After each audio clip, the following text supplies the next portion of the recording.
So this is the first problem from the practice quiz. We have a ball being tossed up in the air. It reaches a height of 5.3 meters. So we know this here. We know that we've got this distance covered between there is 5.3 meters. We want to know what is the initial speed of the ball. So what was it tossed up at? The one thing we do know, even though we don't have a ton of information with this, is the fact that if we mirror this out, the velocity over here, that VF, is going to be equal to that initial velocity on the way up, just with an opposite sign. We also know that the time it takes to go up is going to be equal to the time it takes to come back down. So the easiest thing to actually find here is the time it takes to come back down. We've done this equation a lot. We found time down is the square root of 2 delta y over g. Okay? So if we put in those values, we're falling 5.3 meters, okay? And we have our rate of acceleration due to gravity. We do all that, we get a time down of 1.03 seconds, okay, for ball to hit the ground. And if we remember our VF equation for falling, VF is just VI plus G times T is 0 plus 10 times 1.03 seconds, and that means we're going to be going 10.3 meters per second when we hit the ground, which also means that our VI for the initial launch is also 10.3 meters per second. Now granted, one would be positive, one would be negative, but reality we're just looking for the speed of the ball, so it doesn't really matter the sign that we're looking at there. Question B asks, if the total time in the air was 2.4 seconds, was the ball tossed and caught from the same height, or was there a difference in height in the beginning and the end of the motion? Well, if we know that t up and t down are equal, and the time it takes to go down is 1.03 seconds, the time in the air is just going to be 2 times the time it takes to come back down. So if it was tossed up and down from the same height, we would have had 2 times 1.03 seconds, or 2.06 seconds it was in the air for. However, it was in the air for 2.4 seconds is really t air. So since these numbers are not equal, the time it takes to come back down is going to have to be greater than the time it took to go back up, because the time it takes to go up is set based on the information you were given. It's just a question of, did the ball get caught right here, the same height it was tossed, or did it go further? And since this point right here, that time would have been 2.06 seconds. Since it is greater than that, it's got to fall even further, and this is where our 2.4 seconds is going to be. Part C asks for the impact speed of the ball. So again, there we're looking for VF on the way down. So we're going to do VF equals VI plus G times T down. And the key here is remember what T down is going to be. So VI we know on the way down is 0. G is going to be 10.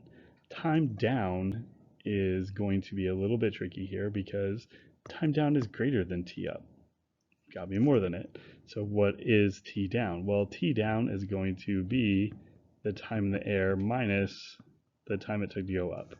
So if we do 2.4 minus 2.06, or 1.06, sorry, not 2.06, minus 1.03, we'll find out that T down is really 1.37 seconds. So we plug that in up here, 1.37, and we get a impact speed of 13.7 meters per second. So again, it's recognizing the fact that that mirrored motion right there in that first part is what's going to matter here. And if you don't feel like you have a ton of information, you really do, and it's all because of that top velocity being 0 at the very peak of the motion. Okay, so in this problem, we have a penny being dropped from the Empire State Building 448.7 meters above the ground. We know how long it took to hit the ground. Well, our time for anything to fall a given distance is given off our square root of 2 delta y over g equation. So we have 2 square root of 2 delta y over g. It's going to be 2 times 448.7 divided by 10. We find out, if you work that out, the time to fall that far is 9.47 seconds. Our velocity final based on that fall is going to be VI plus G times T for falling, and VI is going to be 0 because we're falling. G is 10, T is 9.47 seconds. So we're going to be moving at 94.7 meters per second when that penny hits the ground. Now, the next part of the problem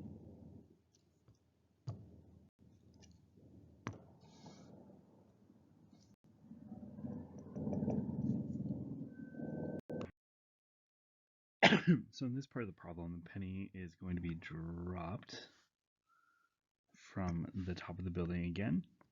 So we have that penny is being dropped all the way down here. But instead of making it all the way down to the ground, it's going to hit a bird. A little pigeon flying around down here. And that pigeon is going to be 45.5 meters above the ground. And it's going to hit that pigeon and then come to a stop inside that pigeon. So we want to know the rate of acceleration when after it hits the pigeon. If it takes 0.425 seconds to stop. Well, we know acceleration is Vf minus Vi over t. And we know that the final velocity after hitting the pigeon, since it's going to stop, is 0. We know the time of the collision with the pigeon is 0.425 seconds, and that's the time it's going to take it to stop. So we just need to know what is the initial velocity that it hits the pigeon with. Well, that initial velocity it hits the pigeon with is the impact speed of that fall of the distance until it reaches that pigeon. So that's going to actually be our VF of the fall. And our VF of the fall is going to be based on the given distance that it fell. And that's where our delta y in that case is going to be the 448.7 meters minus the 45.5 meters that the pigeon is above the ground. That will account for the fact that it is going to be not making it all the way to the ground and instead hitting the pigeon in the process. So our delta y is really 403.2 meters. And if we know delta y, we can find our impact speed by doing 2 delta y times g, take the square root of that.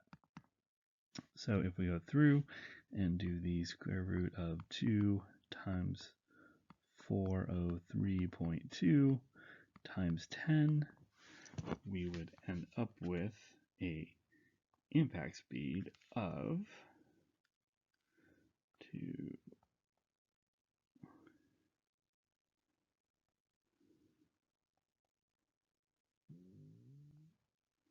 89.8 meters per second.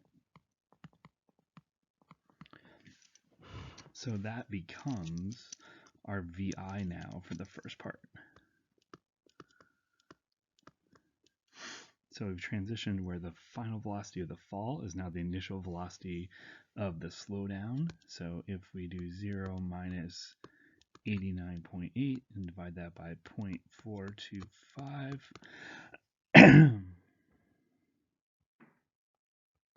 we get an acceleration of negative 211 meters per second squared, which seems really high, but if you think about it, we're going from almost 90 meters per second to a dead stop in less than half a second after it hits the pigeon. So that's why that number is going to be so high.